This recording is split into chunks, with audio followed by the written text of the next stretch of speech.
मैंने 20 तारीख से अपने कार्यक्रम रखे हैं अपने विधानसभा क्षेत्र के। 20 से 23 तक 3-4 दिन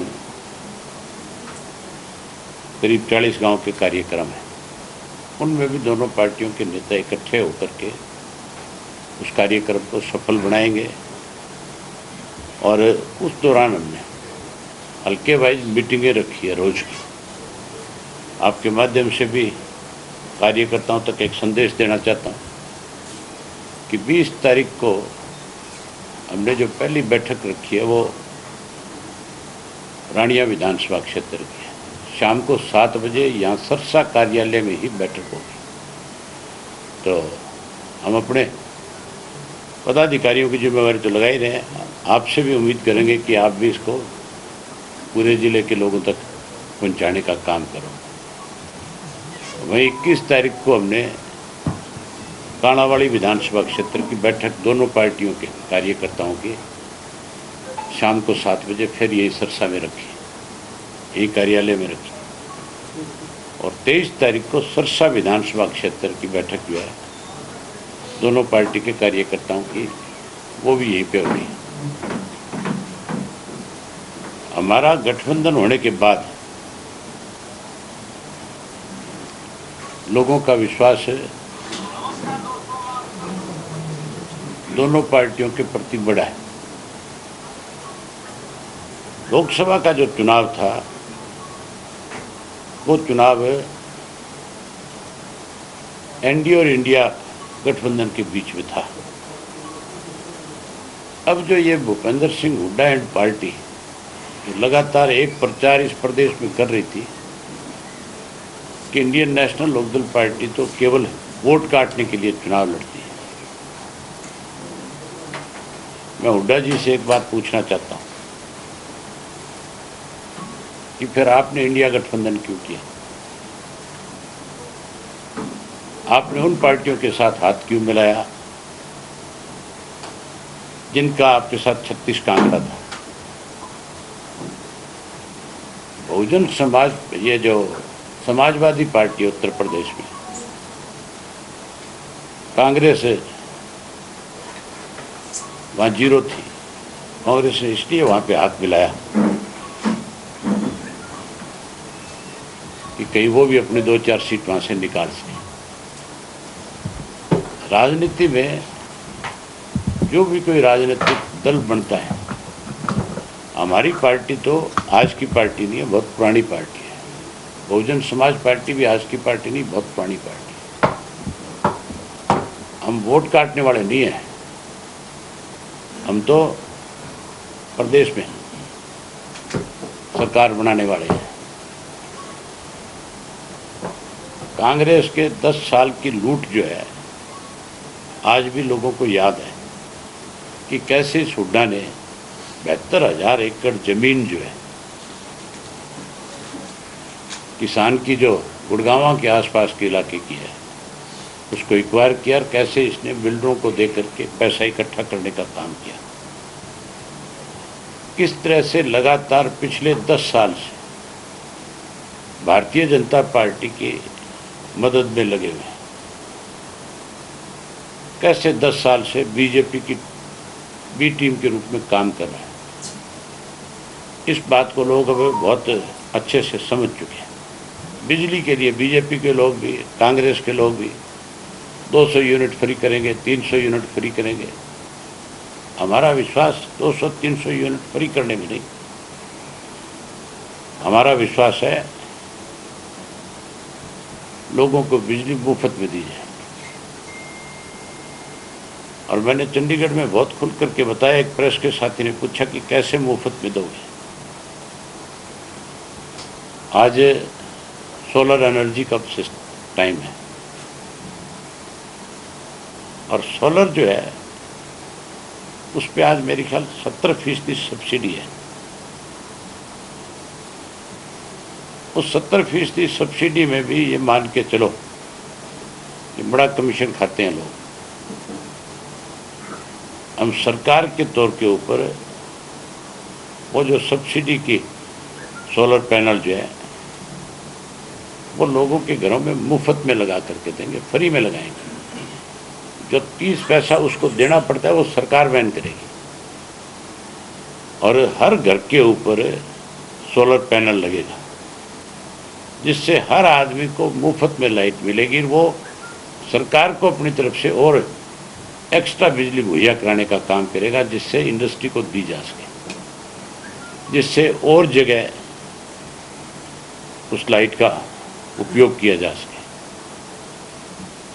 पूरे हरियाणा को बिजली के बिल से मुक्त करने का काम करेंगे। डोमेस्टिक लाइट का कोई बिल नहीं आएगा, हम SYL का पानी लेकर के आएंगे। उसके लिए चाहे हमें सत्ता में रह करके भी संघर्ष करना पड़े, वो करेंगे। हर हालत में SYL का पानी लेंगे। फिरौती मांगी जा रही है रोजाना पूरे हरियाणा में अलग अलग जगह से, कैसे देख रहे हैं सरकार? सरकार होती तो फिरौती मांगने वाले नहीं होते, ये मान के चलो। सरकार नहीं है। मैंने तो विधानसभा में भी बहुत खुल करके इस पे चर्चा करी है कि एक तो नशा जो है उसके ऊपर सरकार रोक लगाने की बजाय नशे को बढ़ावा देती है। आपको एक उदाहरण बताता हूँ। पिछले दिनों मुख्यमंत्री यहाँ आए थे और मुख्यमंत्री ने एक आदमी को पार्टी ज्वाइन कराई थी जिसका नाम था, जो रोड़ी काणावाड़ी से जिसने चुनाव लड़ा था अकाली दल की टिकट, देसू जोधा। पूरा नाम क्या उसका? राजेंद्र देसू जोधा। उसको बाकायदा तौर पे मुख्यमंत्री ने आकर के पार्टी में शामिल कराया था और इस तरह से एक मैसेज दे रहे थे कि वो पता नहीं कितना बड़ा नेता है।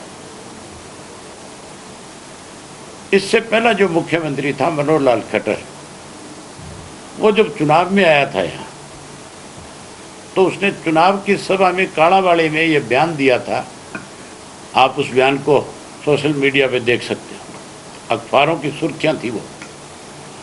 उसने ये कहा था कि हमने इसको टिकट इसलिए नहीं दिया था कि इसका पूरा परिवार नशे के कारोबार में सम्मिलित है, शामिल है। ये बात उसने कही थी और इसने ये कहा था ये भी उसमें शामिल है। उसके ऊपर भी आरोप लगाया था। एक मुख्यमंत्री भारतीय जनता पार्टी का एक आदमी पे आरोप लगाता है कि ये नशे के कारोबार में शामिल है पूरा परिवार, और उसको ये कह करके पार्टी से निष्कासित कर देता है। बीजेपी ने उसको निष्कासित किया था। और दूसरा मुख्यमंत्री जो है उसी पार्टी का, वो आकर के उसको इस तरह का सम्मान देता है जैसे पता नहीं कितना बड़ा आदमी है। तो फिर नशे का कारोबार कैसे खत्म होगा? इसी तरह अपराधी जो है उनको संरक्षण है सरकार का। आप हमारी सरकार बनने दो, ना नशा होगा ना अपराध होगा। नशा मुक्त और अपराध मुक्त हरियाणा बहुजन समाज पार्टी और इंडियन नेशनल लोकदल पार्टी मिलकर के करेगी। हम लोगों को इस बात की गारंटी देंगे कि हमारी सरकार बढ़ाओ। सरकार बनने के बाद दोनों चीज, इतनी बड़ी रोक लगेगी, बदमाश 24 घंटे में प्रदेश छोड़ करके चले जाएंगे या जेल की सलाखों के पीछे होंगे। नशे के कारोबार में शामिल लोगों को, जिन लोगों ने जिनको संरक्षण दिया उनको भी माफ नहीं करेंगे और नशे के कारोबार करने वाले लोगों पे बहुत बड़ी लगाम लगाएंगे। आप पिछले दिनों बसपा सुप्रीमो मायावती से मुलाकात करके आए हैं, क्या उनको हरियाणा के लिए निमंत्रण देके आए हैं कि बड़ा कार्यक्रम कर रहे हैं? वो आएंगे बहुत जल्दी। इस बात की हम घोषणा कर देंगे कि किस किस तारीख को आएंगे। हरियाणा में चुनाव के समय में तो समय लगाएंगे ही वो, उससे पहले भी हम एक बड़ी मीटिंग करेंगे पूरे प्रदेश की, उसमें भी मायावती जी आएंगे। किसान फरवरी से बैठे हैं शंभू बॉर्डर पर, हाईकोर्ट ने भी बोल दिया कि रास्ते खोल दिए। सुप्रीम कोर्ट ने भी हाई कोर्ट के आदेश को कहा कि वो ठीक है, आप किसी को दिल्ली जाने से रोक नहीं सकते। आप हाईवे जो बने हैं उसके ऊपर आप बैरिकेड्स नहीं लगा सकते, रुकावट पैदा नहीं कर सकते। और कमाल की बात है, भारतीय जनता पार्टी जो संविधान की बात करती है वो संविधान की धज्जियां उड़ा रही है। आज बॉर्डर खुलने चाहिए थे हर हालत में आदेश के मुताबिक। बॉर्डर खोलने की बजाय आज भी किसान को परेशान किया जा रहा है, रोका जा रहा है। हमने इसका स्वागत किया था, आज भी स्वागत करते हैं। और किसान अगर दिल्ली अपनी बात कहने के लिए जाएगा, हमारी पार्टी उनके साथ जैसे पहले खड़ी थी, आगे भी उसी तरह से किसान के साथ खड़ी रहेगी। छत्तीसगढ़ में जो गृह मंत्री ने घोषणाएं की हैं, इसको डैमेज कंट्रोल माना जाए या चुनावी रेवड़ियां? ये केवल जो है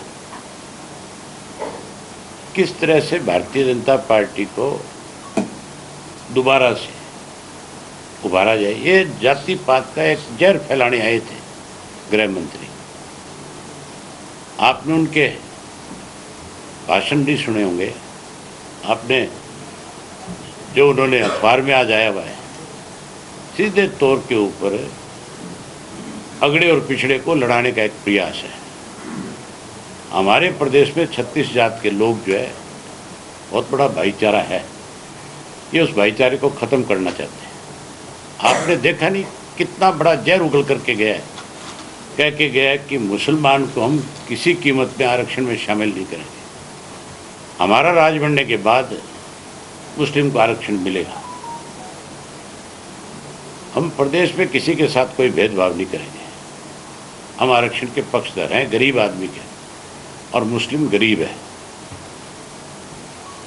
मेवात को पिछड़ा कहते हो, मुसलमान को पिछड़ा कहते हो, फिर आरक्षण क्यों नहीं है उसके लिए? ये केवल जात पात का जहर घोल करके हरियाणा प्रदेश के भाईचारे को ख़त्म करना चाहते हैं। ये चौधरी देवीलाल का लगाया हुआ पौधा है प्रदेश। भाईचारा कोई नहीं तोड़ सकता।